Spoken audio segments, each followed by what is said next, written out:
Mateus, capítulo 2,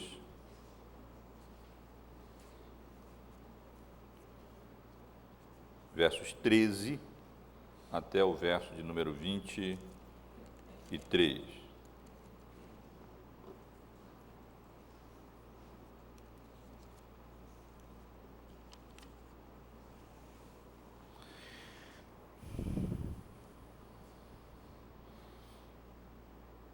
Tendo eles partido, eis que apareceu um anjo do Senhor a José em sonho e disse: Dispõe-te, toma o menino e sua mãe, foge para o Egito e permanece lá até que eu te avise, porque Herodes há de procurar o menino para o matar.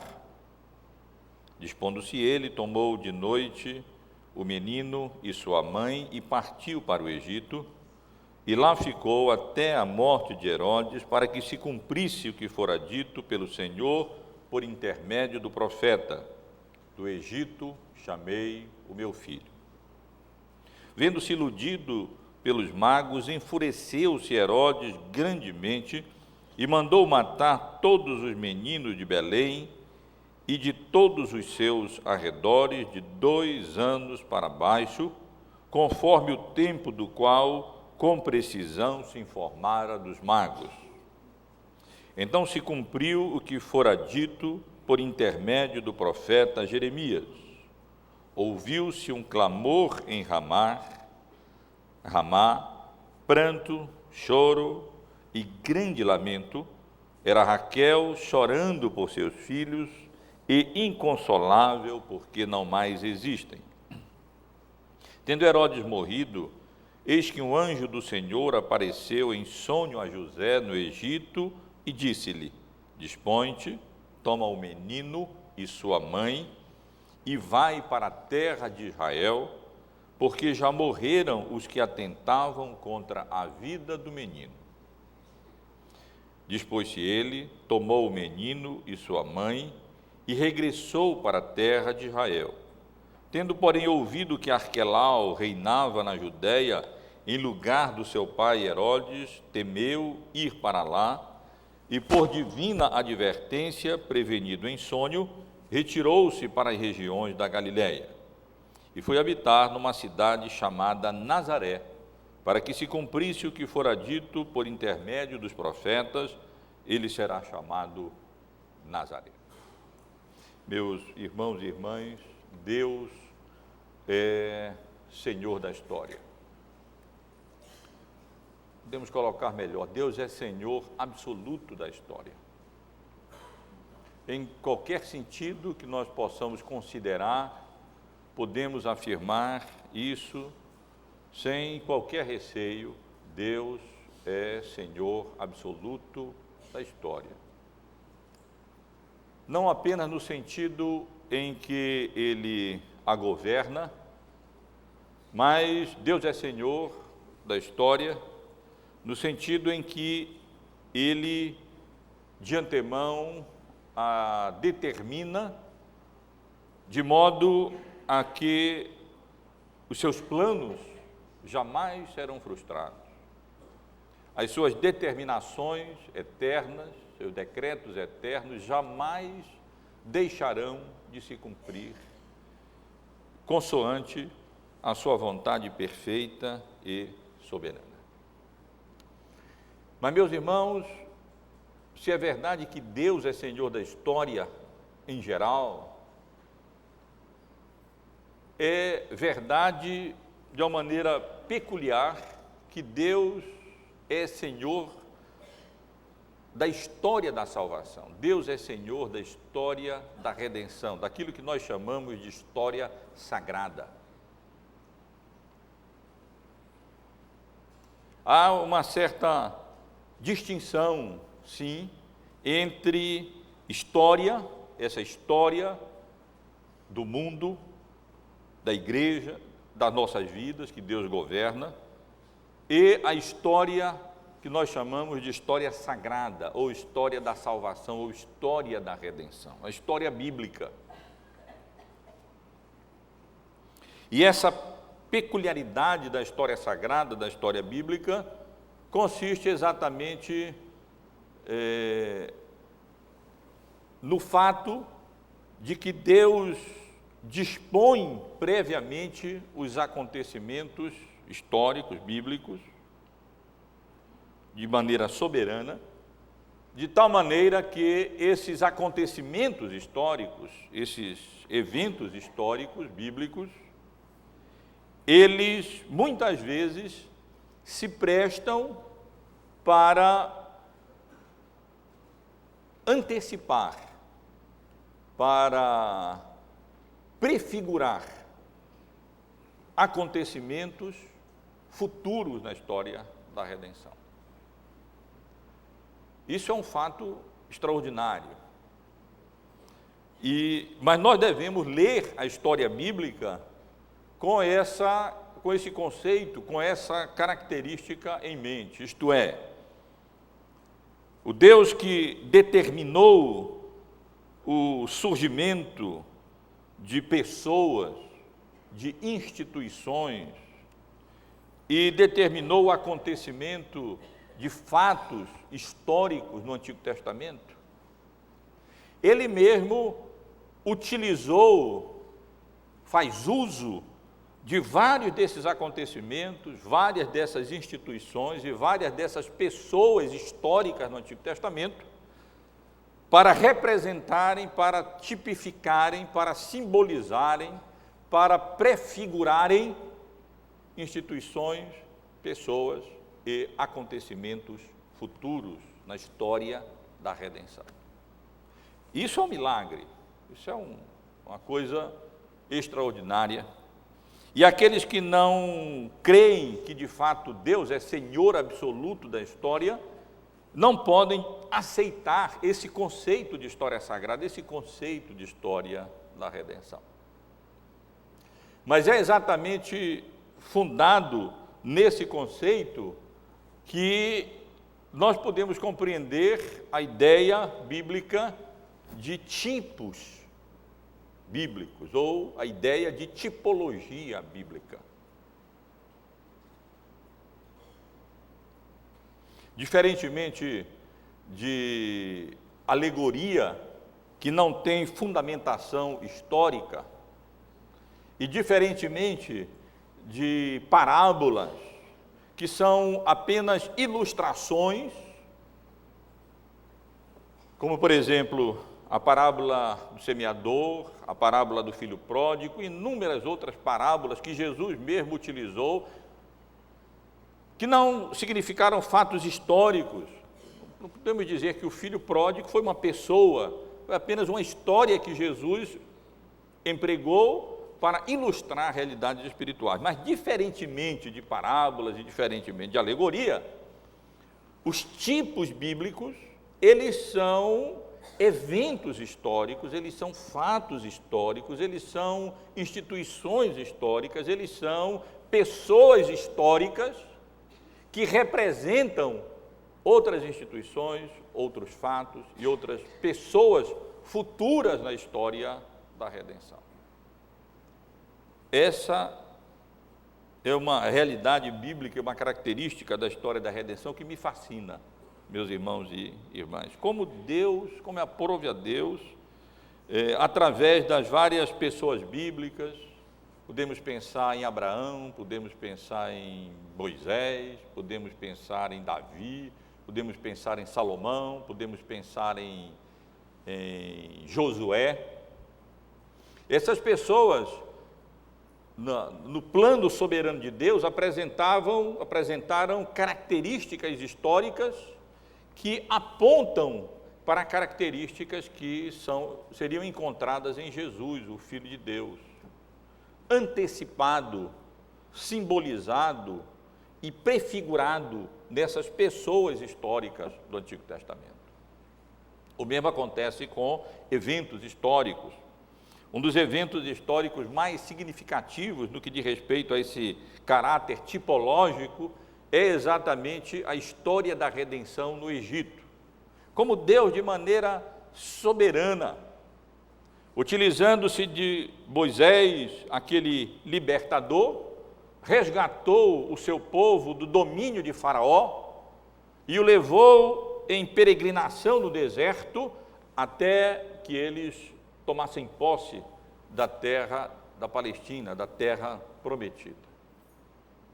A Bíblia indica claramente que esses acontecimentos históricos, eles significam e eles prefiguram e eles apontam para um outro libertador, muito maior do que Moisés, para Jesus, que viria a esse mundo e que resgataria, libertaria o seu povo, não do domínio de um faraó humano, mas do domínio de Satanás, e nos conduziria em peregrinação no deserto dessa vida, até aquele dia glorioso em que ele retornar e consumará o seu reino eterno e nos dará possessão na Canaã celestial.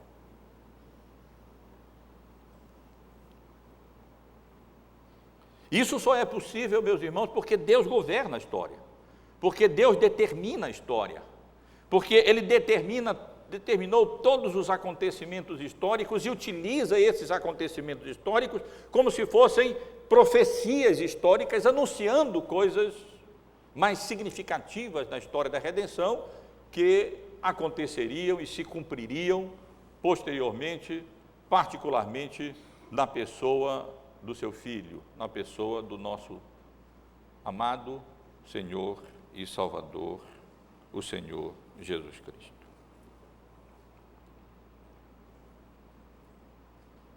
Meus irmãos, essa passagem que lemos, ela é rica nesse sentido.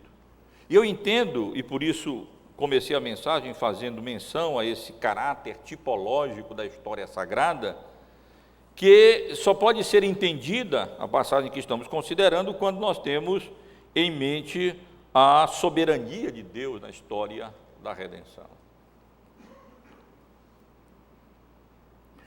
Nos domingos anteriores, estivemos considerando a genealogia do rei, a concepção e o nascimento do rei, e no domingo passado estivemos considerando o reconhecimento da realeza de Cristo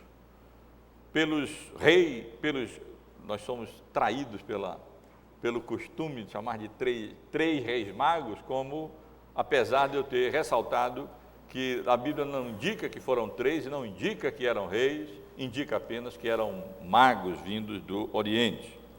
Mas estivemos considerando aqui, domingo passado, como o Senhor Jesus foi reconhecido como rei por aqueles magos orientais que vieram para adorá-lo, que vieram com o propósito de adorá-lo.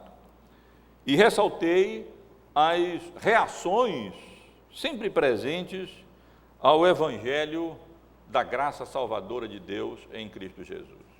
Alguns se opõem ao Evangelho, como Herodes se opõe a Cristo.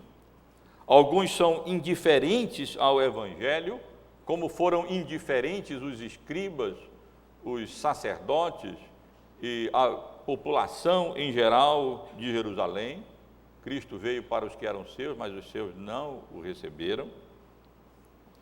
Enquanto que pela misericórdia, pela graça de Deus e pela operação do Espírito Santo no coração dos eleitos de Deus, outros, como aqueles magos, vão a Cristo, buscam a Cristo e se prostram diante dele, o adoram e o servem de uma maneira surpreendente. Aqueles que estão perto se mostram longe, e aqueles que estão tão distantes, tão longe, geograficamente, culturalmente, religiosamente, como aqueles magos, se mostram perto e vêm e são alcançados pela graça de Deus em Cristo e adoram a Jesus como o Rei prometido, o Messias prometido, o Salvador de Israel, o Salvador do seu povo.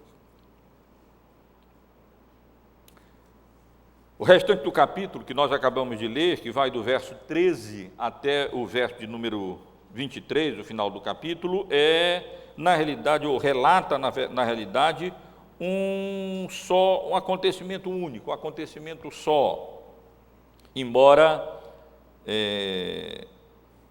desenvolvido em 3 partes ou em 3 etapas: a fuga de Jesus para o Egito,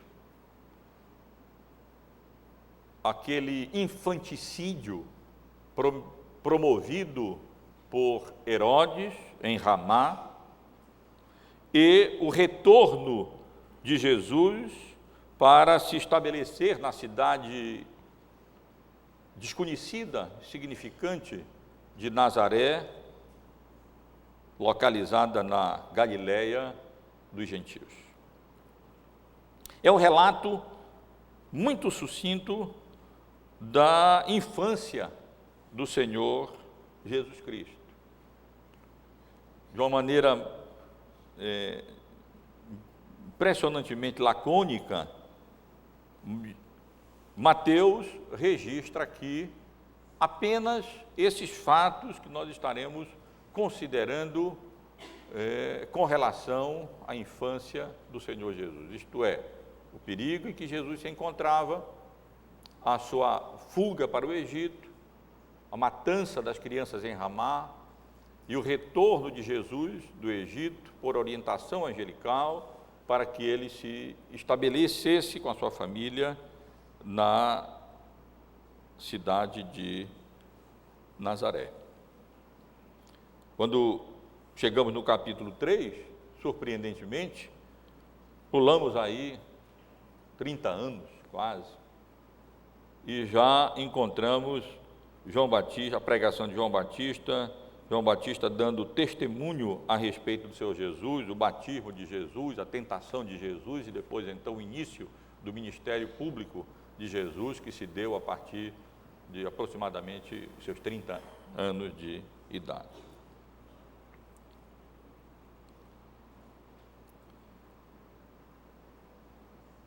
E ao tratar desse assunto, isto é, da infância do rei, esse é o tema que nós temos aqui, ou, colocando de outra maneira, a soberania de Deus na história da redenção, ou ainda, colocando de outra maneira, a oposição ao rei e a sua preservação graciosa por parte de Deus, Mateus faz referência a 3 localidades geográficas, a 3 locais, a 3 regiões: o Egito, Ramá e Nazaré, e faz referência ao cumprimento das profecias do Antigo Testamento. E aqueles que têm estudado o Evangelho de Mateus sabem que, quando ele se refere a profecias, ele se refere não especificamente somente a profecias verbais, mas ele se refere também a esse caráter tipológico do Antigo Testamento, porque ele compreendia bem que Deus era Senhor da história e que aqueles eventos históricos, muitos deles, apontavam, simbolizavam, tipificavam, prefiguravam acontecimentos que agora estavam se cumprindo na pessoa de Jesus, o Filho de Deus, o Verbo que se fez carne e habitou entre nós, cheio de graça e de verdade.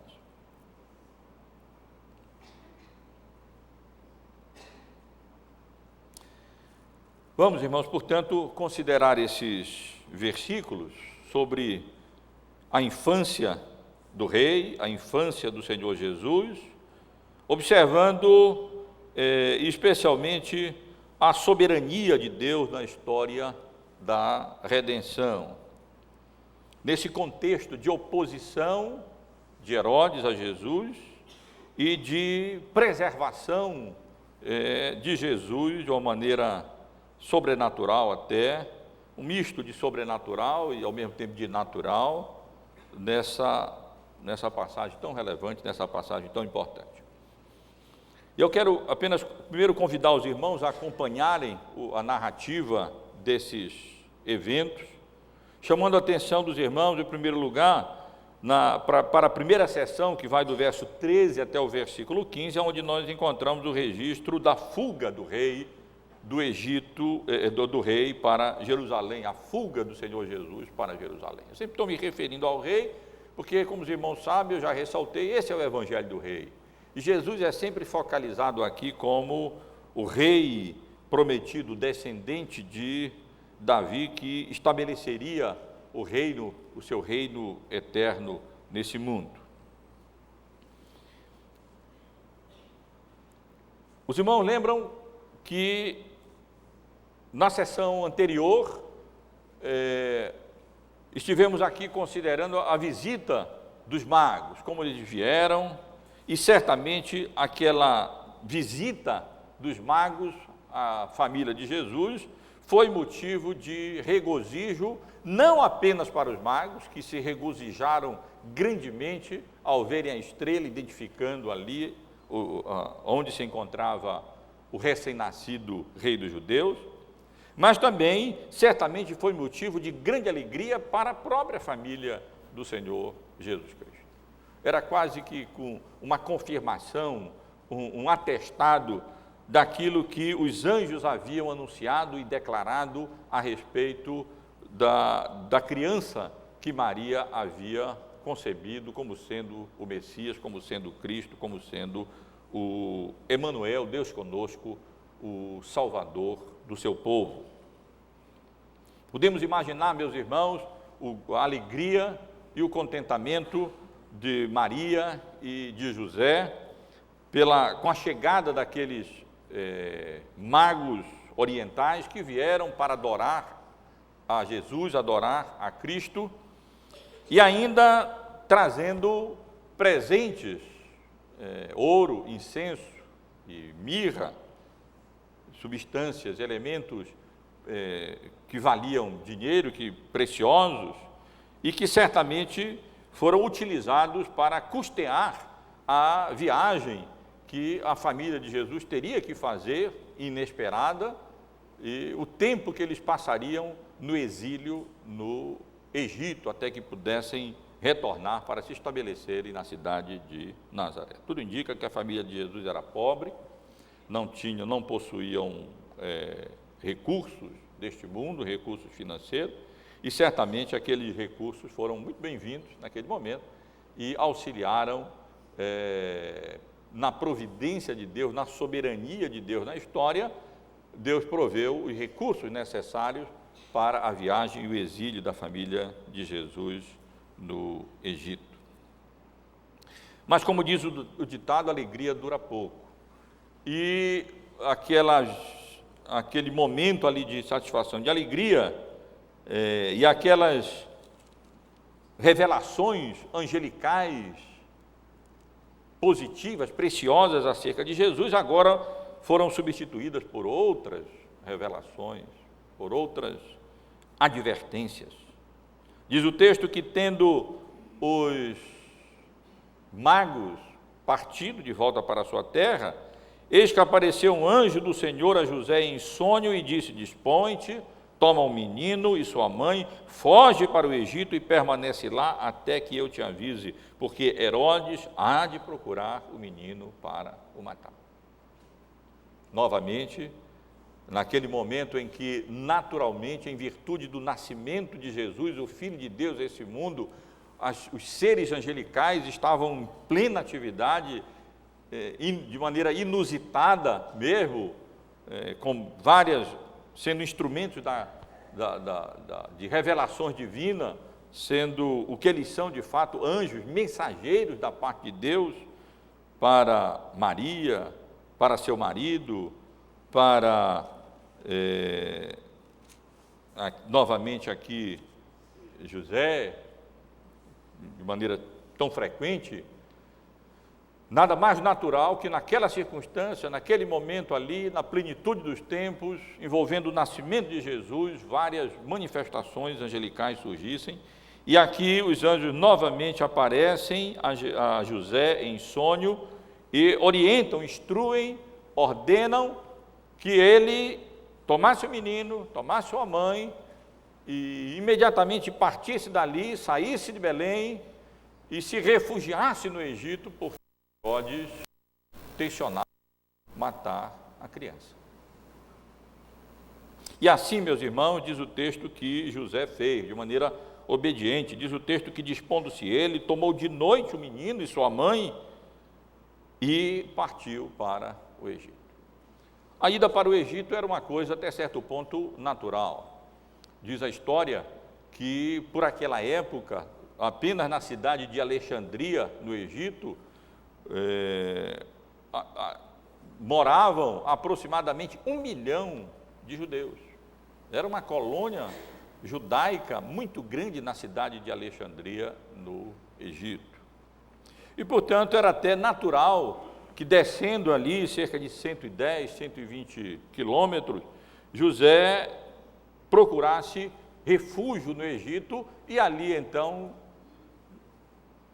o menino, o Senhor Jesus, fosse guardado do furor de Herodes, que procurava matar o Senhor Jesus Cristo.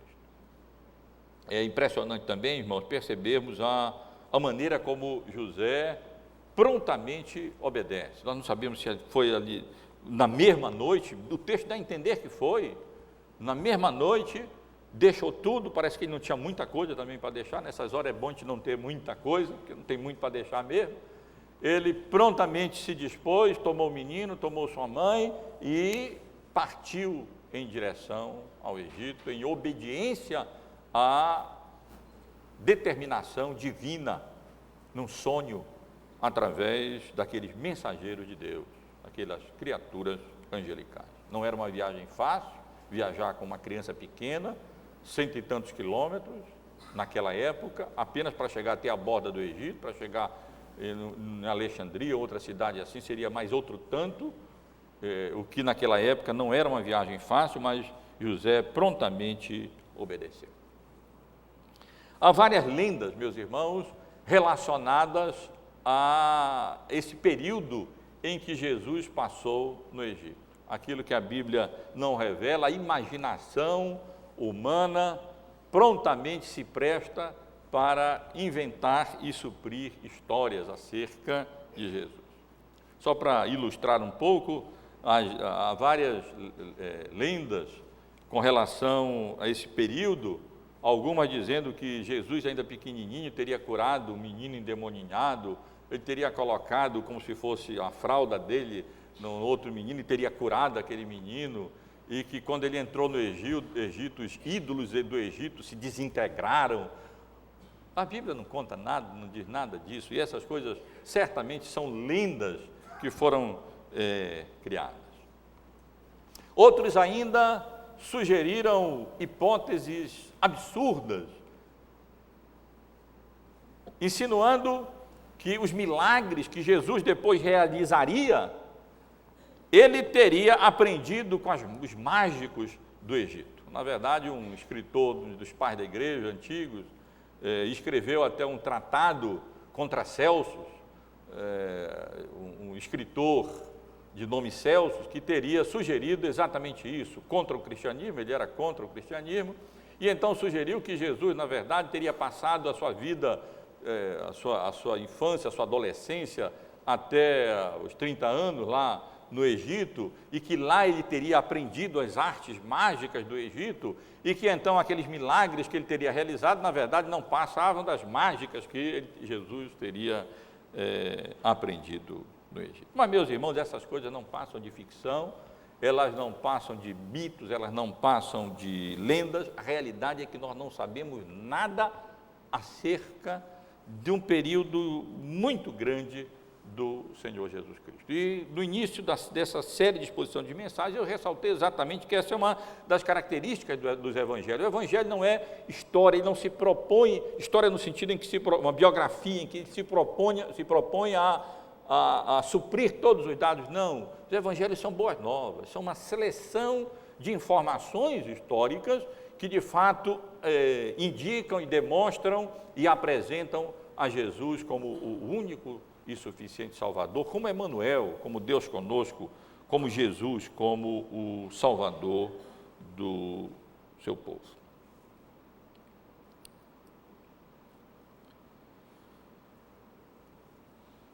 A referência que nós encontramos nos versículos 17 e 18, então se cumpriu e o que fora dito por intermédio do profeta Jeremias, ouviu-se um clamor, perdoe, irmãos, eu pulei, nos versos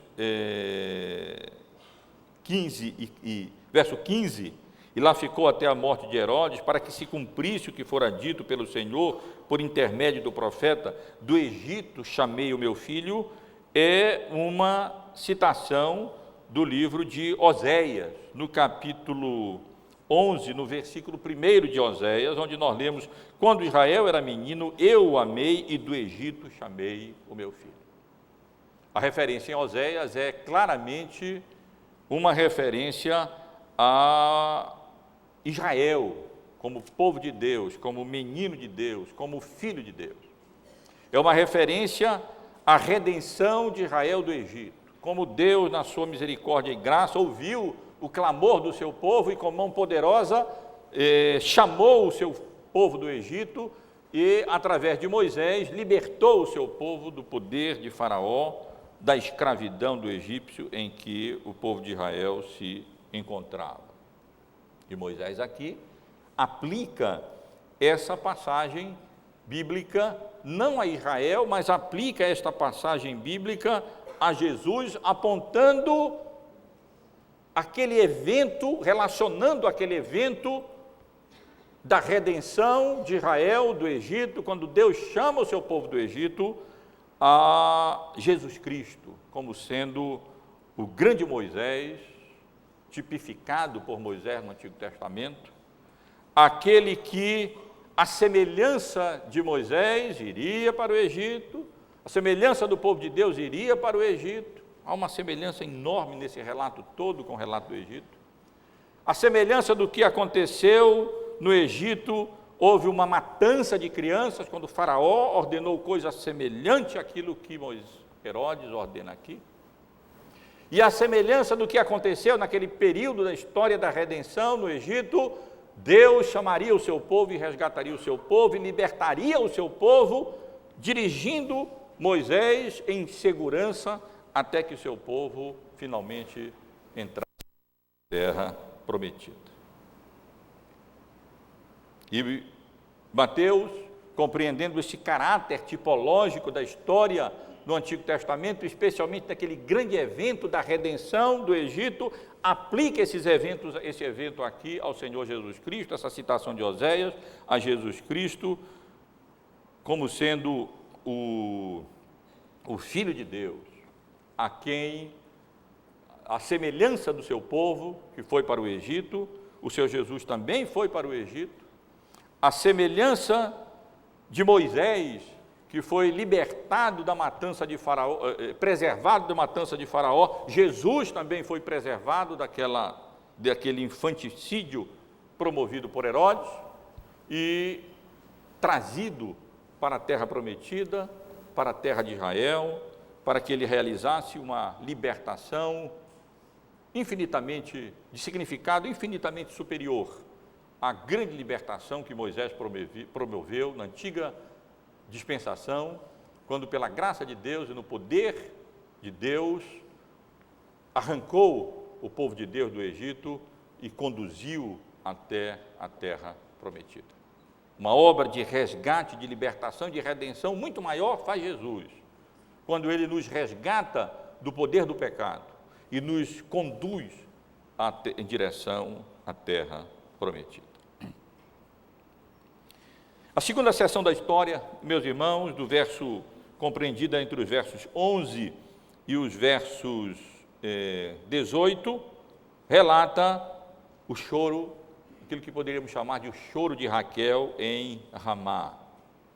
Isto é, aquele infanticídio terrível promovido por aquele grande opositor de Cristo, o rei Herodes, com o intuito de impedir que ele crescesse, e assumisse o seu reinado como rei de Israel prometido, o Messias, o Salvador do seu povo. Nós vemos nesse relato, meus irmãos, em primeiro lugar, a ira de Herodes, o furor de Herodes, quando ele percebeu que o seu plano havia sido frustrado por Deus mesmo, quando ele percebeu que os magos, ao invés de voltarem, retornarem e indicarem a ele aonde se encontrava o menino para que ele pudesse ir lá e matar, ordenar a morte do Senhor Jesus Cristo, ainda menino, ele se irou sobremaneira quando se viu iludido, ficou profundamente enfurecido e então adotou o seu plano B. Terrível. Se não foi possível identificar a criança, pois agora, para evitar a todo custo que Jesus crescesse, para destruí-lo de qualquer maneira, ele ordenou que todas as crianças de 2 anos para baixo, não apenas ali na cidade de Belém, mas nos seus arredores todos, fossem mortas, fossem passadas ao fio da espada. Novamente aqui nós vemos as lendas cristãs proliferando. Alguns dizem que foram mortas 14 mil crianças por Herodes. Isso é um absurdo. Provavelmente foram mortas ali 15, 20, 30 crianças. A região não era tão populosa assim, uma região pouco populosa. E crianças apenas dessa idade, de sexo masculino para baixo, provavelmente não era esse número tão grande que algumas lendas antigas indicam, sugerem. Mas ainda assim, meus irmãos, várias crianças foram mortas ali por ordem de Herodes. Algumas pessoas questionam a historicidade dessa passagem bíblica. Não é possível que um ser humano fosse simplesmente por essa razão, alguém que já se encontrava há 35 anos, mais ou menos, reinando, já estava na casa dos 70 anos de idade, fosse cometer tamanha atrocidade. Só duvidam disso aqueles que desconhecem a história, porque a própria história relata que esse mesmo homem, além de matar centenas de pessoas da descendência sacerdotal, além de mandar matar quase metade do sinédrio, além de ordenar a morte da sua esposa, da mãe da sua esposa, de 3 dos seus filhos, como mencionei para os irmãos no domingo passado, sabendo que ia morrer, ele ainda determinou que se fosse presa a elite do povo de Israel, e que quando ele morresse, aquele povo, aquelas pessoas todas fossem mortas simultaneamente, porque ele sabia que não chorariam por ele, mas eles iriam chorar, nem que fosse por aquelas outras pessoas. Aí está, meus irmãos, o retrato de um homem cruel. E não é de estranhar que esse homem que promoveu tamanhas atrocidades, promovesse também a mortandade dessas crianças, com o propósito de eliminar da face da terra o recém-nascido rei dos judeus, aquele que era indicado pelos próprios escribas que ele consultou e sacerdotes, o Messias prometido, que nasceria na cidade de Belém de Judá.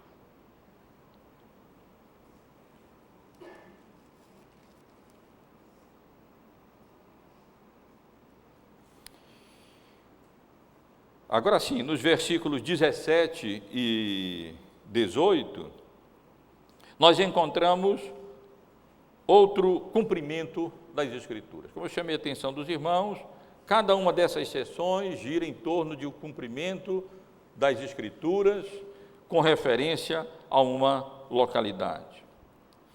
E a passagem aqui citada de Jeremias: então se cumpriu o que fora dito por intermédio do profeta Jeremias, ouviu-se um clamor em Ramá, pranto, choro e grande lamento, era Raquel chorando por seus filhos, inconsolável, porque não mais existe. É uma citação do capítulo 31 do livro de Jeremias. Não por coincidência, parte desse capítulo nós lemos nessa quarta-feira, na nossa reunião de oração, quando estamos lendo o livro de Jeremias. No versículo 15 do capítulo 31 de Jeremias, nós lemos assim: assim diz o Senhor, ouviu-se um clamor em Ramá, pranto e grande lamento, era Raquel chorando por seus filhos, e inconsolável por causa deles, porque já não existem. Mateus aqui faz uso dessa profecia, e essas palavras de Jeremias, elas relatam o choro da população de Judá, quando estava sendo levada cativa para a Babilônia. E essa profecia de Jeremias, aqui no capítulo 31, no versículo 15, é cumprida pouco adiante, no capítulo 40, no início do capítulo 40, quando Nebuzaradã, o chefe da guarda da Babilônia, tomou Jerusalém, destruiu Jerusalém, e então tomou a população, inclusive Jeremias, em cadeias, em prisões, e levava a população cativa. E na linguagem de Jeremias,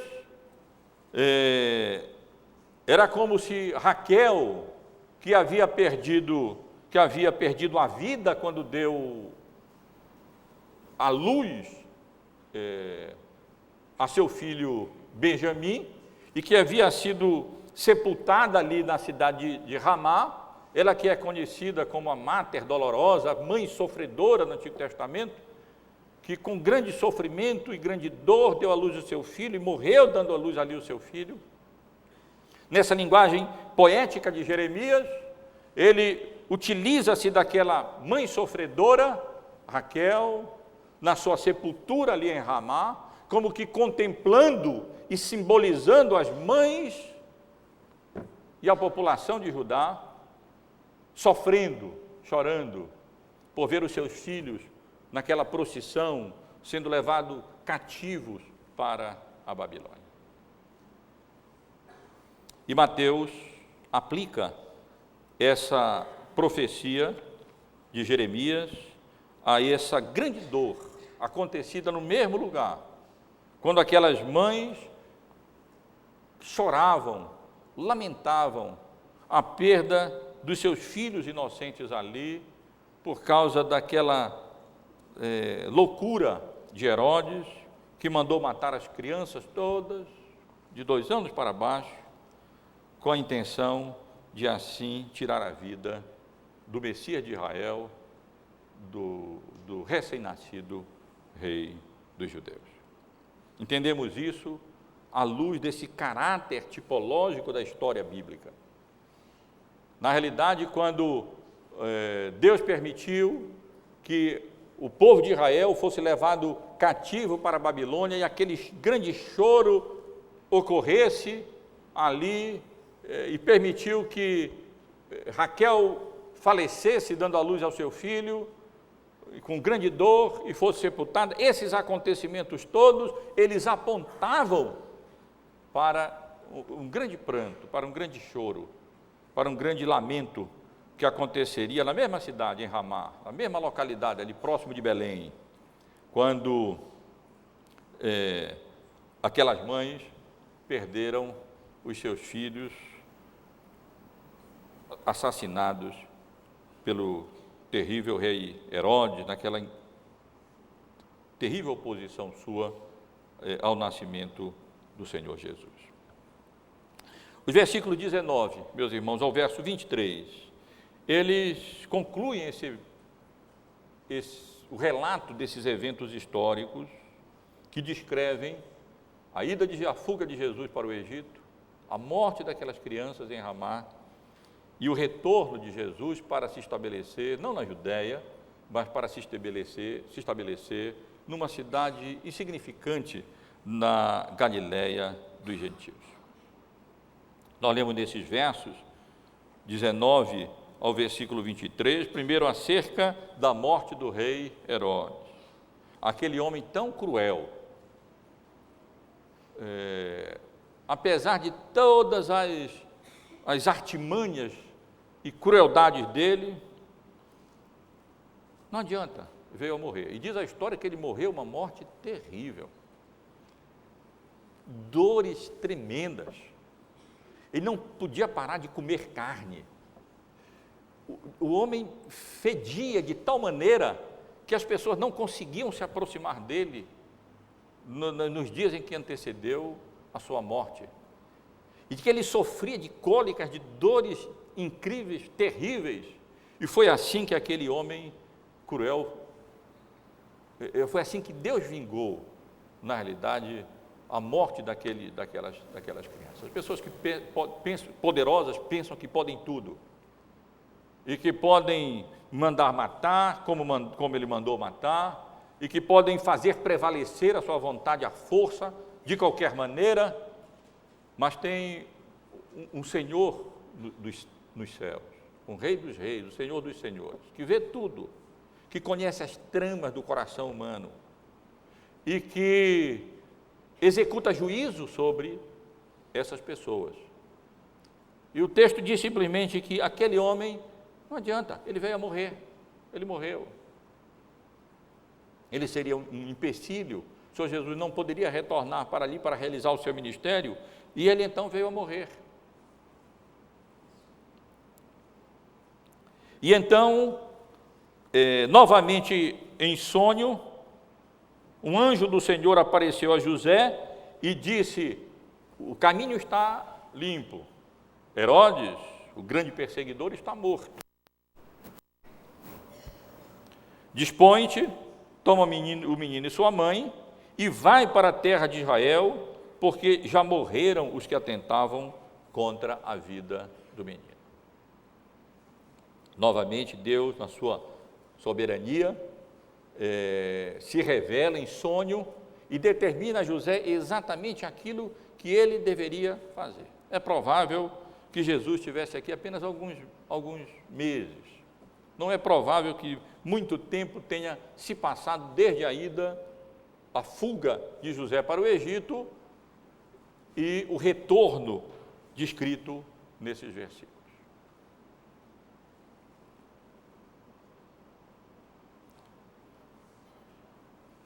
José novamente, como fez na fuga, prontamente obedece.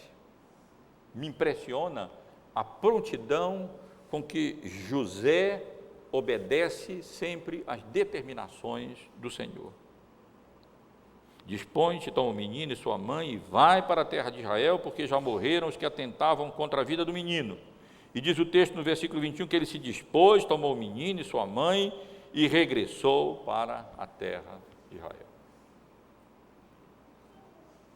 Mas eis então que instruções adicionais foram dadas. No versículo 22, nós lemos que, ouvindo ele que Arquelau, um dos filhos de Herodes, que também era um homem perverso, reinava na Judéia. A história deixa claro que quando Herodes o Grande morreu, deixou 3 filhos, Herodes Arquelau, Herodes Filipes e Herodes Antipa, cada um reinando sobre uma parte ali daquela região.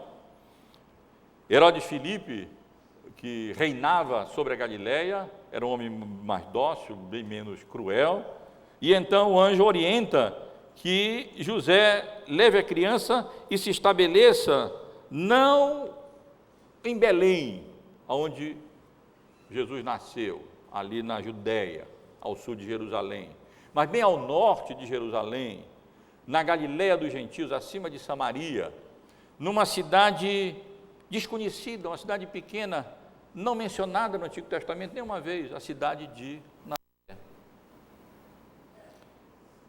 E do Evangelho de João, na verdade, nós aprendemos que Nazaré era a cidade onde Maria vivia, quando noiva e quando casou com José. Foi de lá que eles, na realidade, saíram para ir a Belém, para se recensearem, e então, naquela circunstância, o Senhor Jesus nasceu. E mais uma vez nós temos uma referência ao cumprimento profético. Na realidade, todas essas sessões do capítulo 2, como eu já ressaltei, estão concentradas nesse cumprimento profético com relação a cidades ligadas ao nascimento e à infância de Jesus. Belém da Judéia, como consideramos no domingo passado, o Egito, na primeira sessão que estamos considerando, Ramá, na segunda sessão, e agora a cidade de Nazaré, onde José deveria se estabelecer, naquela cidade desconhecida, numa região pouco recomendável para os judeus, numa cidadezinha menosprezada para os judeus.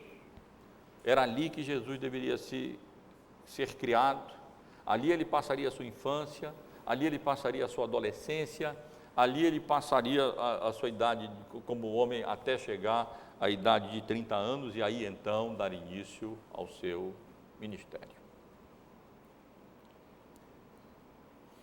Agora, o cumprimento profético mencionado aqui nos versículos 23, dado trabalho a muitos aos estudiosos do Novo Testamento em geral. E foi habitar numa cidade chamada Nazaré para que se cumprisse o que fora dito por intermédio dos profetas, ele será chamado Nazareno. O problema é que não há nenhum lugar no Antigo Testamento aonde Jesus seja chamado de Nazareno. Nenhum. Há apenas uma referência em Isaías, no capítulo 11, no versículo 1, há uma palavra que na língua hebraica é muito próxima ao significado da palavra Nazaré, Natser, onde nós lemos: do tronco de Jessé sairá um rebento e das suas raízes um renovo. A palavra aqui, renovo, está muito próxima da palavra Nazaré. E alguns estudiosos da Bíblia sugerem que a referência de Mateus aqui a Nazareno seria a essa referência aqui no primeiro do capítulo 11. Parece pouco provável, é uma interpretação que parece um pouco, com toda a boa vontade, mas parece um pouco forçada. É provável, meus irmãos, que o que nós tenhamos aqui, e também por isso eu iniciei fazendo referência ao caráter, à soberania de Deus, na história da redenção, e particularmente ao caráter tipológico da história da salvação, da história da redenção, da história sagrada, da história bíblica, é bem provável que a referência de Mateus aqui seja uma referência genérica, uma referência geral. Tanto é que ele não faz referência ao nome de nenhum profeta, nem usa um profeta no singular, mas faz uma referência a profetas em geral. O que provavelmente indica que Mateus tem em mente aqui não o fato de que Jesus tenha sido especificamente chamado de Nazareno no Antigo Testamento, porque não foi, mas sim que ele esteja aqui fazendo uma referência ao caráter desprezado de uma pessoa que nascia na cidade de Nazaré. Que nascia em Nazaré, o que é Nazaré? É uma cidadezinha na Galiléia dos gentios. Os judeus viam isso com total desprezo. Como que um Messias, um Cristo, o rei dos judeus, vem da cidade de Nazaré? Uma cidade desprezível, uma cidade, uma vilazinha insignificante.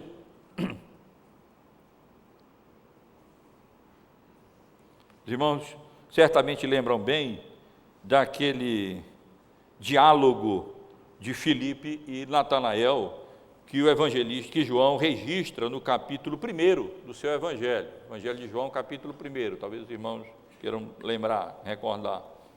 A partir do versículo 43, onde nós lemos: no dia seguinte resolveu Jesus partir para a Galiléia e encontrou a Filipe, a quem disse: segue-me. Ora, Filipe era de Betsaida, cidade de André e de Pedro. João, capítulo 1, versos 43 em diante.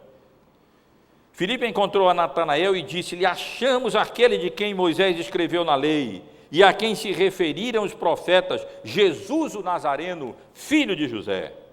E perguntou-lhe Natanael: de Nazaré pode vir alguma coisa boa? Respondeu-lhe Filipe: vem e vê.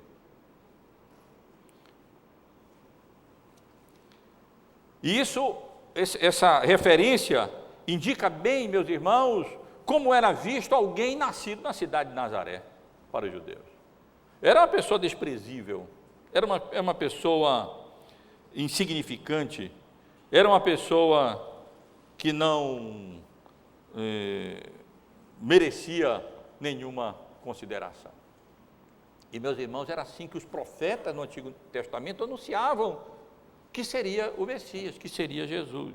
Em Isaías, no capítulo 23, no capítulo 53, no início do capítulo, por exemplo, no versículo 3, numa referência claramente messiânica, uma profecia messiânica, nós lemos: era desprezado e o mais rejeitado entre os homens, homem de dores, e que sabe o que é padecer, e como um de quem os homens escondem o rosto, era desprezado e dele não fizemos caso. Há várias profecias no Antigo Testamento que fazem referência ao Messias como alguém que seria desprezado. Os judeus não tinham olhos para ver isso. Eles só aguardavam e esperavam um grande redentor político, um grande rei, um grande soberano. Mas o Antigo Testamento anunciava a Cristo não apenas como rei, mas anunciava o Messias como um servo sofredor, como um homem desprezível, como um nazareno. E é bem provável, meus irmãos, que é isso o que Mateus quer significar quando ele diz que, ao nascer em Nazaré, estavam se cumprindo as profecias dos profetas do Antigo Testamento, que diziam que ele seria chamado Nazareno, isto é, ele seria chamado desprezível. De Nazaré pode vir alguma coisa boa. Por trás de todas essas referências, irmãos, está exatamente esse conceito, essa concepção de história sagrada, aqueles eventos no Antigo Testamento, aqueles acontecimentos históricos no Antigo Testamento, eles apontavam para Cristo, eles focalizavam para Cristo, eles se cumpriam em Cristo Jesus. Por isso, temos intitulado essa passagem geral, essa mensagem, não apenas de a infância do rei, mas a soberania de Deus na história da redenção.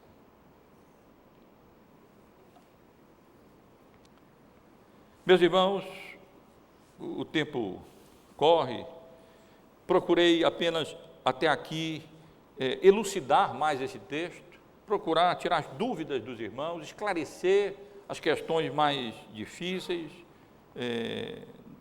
narrando o acontecimento e procurando esclarecer o episódio, os fatos aqui descritos. Mas eu quero daqui extrair algumas lições para a nossa edificação. Observem, em primeiro lugar, meus irmãos, o furor de Herodes contra Cristo. Nem bem Jesus nasceu, nem bem o Messias tinha vindo ao mundo. E ao mesmo tempo ao passo em que aqueles que estavam longe, aqueles magos orientais com pouco conhecimento, cultura diferente, geograficamente tão distante, prontamente vieram e reconheceram a Cristo como Messias, o adoraram. Em Herodes, o rei de Israel, aquele que deveria ser o primeiro a prestar homenagem a Cristo e reconhecê-lo como Messias, nós vemos uma perseguição incrível, intensa, contra o Messias. Cruel.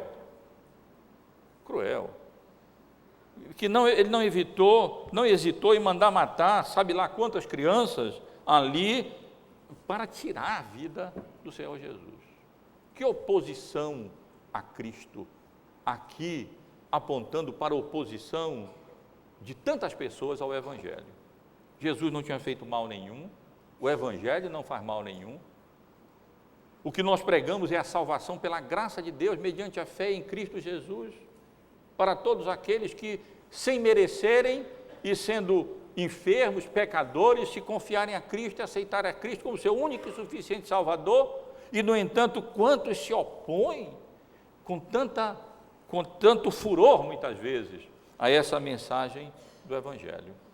A semelhança da oposição que Jesus encontrou, ainda pequeno, da parte do rei Herodes. Eu chamo a atenção também, meus irmãos, para como esse episódio ilustra bem, ou é uma manifestação daquela grande peleja cósmica entre o cordeiro e o dragão. Será que os irmãos, lendo essas passagens, não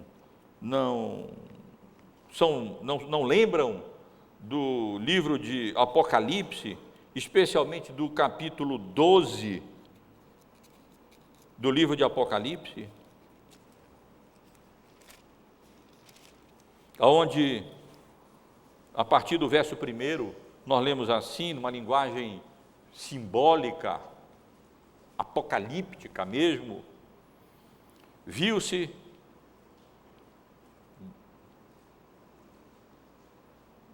grande sinal no céu, a saber, uma mulher vestida do sol, com a lua debaixo dos pés e uma coroa de 12 estrelas na cabeça, que achando-se grávida, grita com as dores do parto, sofrendo tormentos para dar à luz.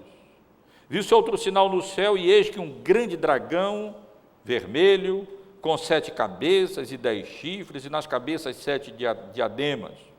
A sua cauda arrastava a terça parte das estrelas do céu, as quais lançou para a terra, e o dragão se deteve em frente da mulher que estava para dar à luz, a fim de lhe devorar o filho quando nascesse. Nasceu-lhe, pois, um filho varão, que há de reger todas as nações com cetro de ferro, e o seu filho foi arrebatado para Deus até o seu trono.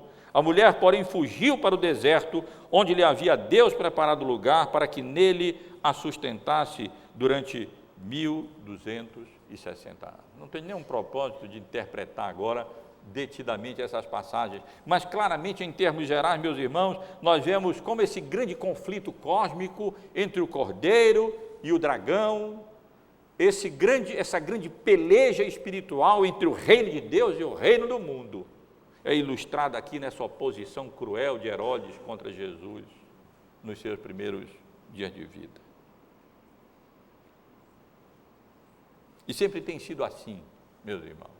Sempre o reino do mundo tem se lançado contra o reino de Deus, na tentativa de, se não foi possível destruir o filho varão, se lançar contra a igreja e tentar destruir a igreja de Cristo, impedir o avanço do Evangelho, a proclamação do reino de Deus nesse mundo, o avanço do reino de Deus para a honra e para a glória do Senhor. Temos aqui, portanto, uma manifestação, uma ilustração, um exemplo muito vívido da oposição que o grande dragão vermelho, Satanás, o diabo, com os seus agentes terrenos, representa contra Cristo, o seu reino e a sua igreja. E vemos aqui também, meus irmãos, como eu tenho dito, chamado a atenção desde o início, claramente a soberania de Deus na história da redenção. Vemos aqui,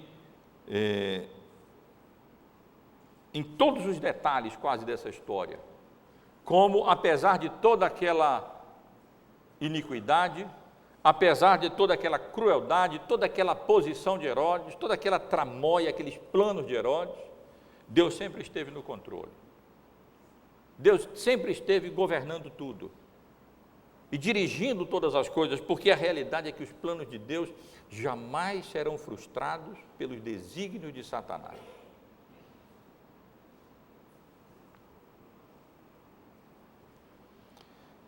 Vemos como, na realidade, desde o Antigo Testamento, as profecias, a redenção do povo de Israel no Egito, a ida de José para o Egito, aquela tentativa de Faraó de matar as crianças ali para impedir o desenvolvimento de Moisés, a saída do povo de Israel do Egito, o choro de Raquel em Ramá,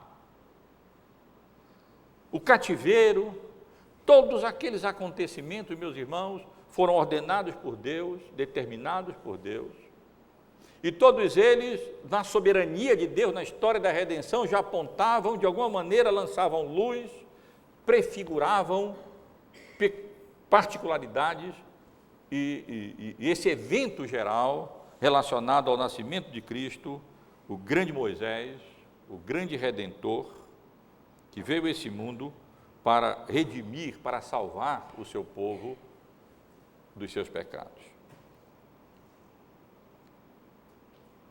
Vemos essa, de maneira fabulosa, meus irmãos, essa providência de Deus na história, como Deus controla todas as coisas, como Ele está aqui no controle. Aparentemente seria tão fácil para o grande rei Herodes dar cabo daquele menino. Eu, por exemplo, lendo o texto, estranhei, por que Herodes não mandou um espia acompanhando esses magos? Por que ele não foi atrás deles? Por que ele não acompanhou? Seria tão fácil, Belém era tão pertinho ali de Jerusalém, 7 quilômetros, 8 quilômetros, 10 quilômetros. Mas parece que ele, com toda o seu caráter astuto, arguto, Deus parece que cega, e não viu. Seria tão fácil aqueles magos caírem na história de Herodes e entregarem ali o Senhor Jesus Cristo, mas o Senhor mandou os anjos para que orientassem, para que eles voltassem por outro caminho e não retornassem até Herodes. Mandou os anjos para que José fugisse para o Egito. Ali o menino foi preservado, guardado. Depois, então, anunciou que o caminho estava livre para o retorno, mas não vai para a Judéia, vai para a Galileia, aonde reina Herodes Filipe, e que não fará essa perseguição a Jesus, ele poderá se desenvolver tranquilo até chegar ao seu ministério, à idade do seu ministério, e dar início assim ao seu ministério. Irmãos, não vemos aqui, talvez, para mim é o que mais ressalta nesse texto, a soberania de Deus na história. Não apenas na determinação da história, na realização da história, na providência de Deus na história, em tudo aqui nós vemos Deus governando e reinando de tal maneira que a sua vontade não seria frustrada e jamais será frustrada.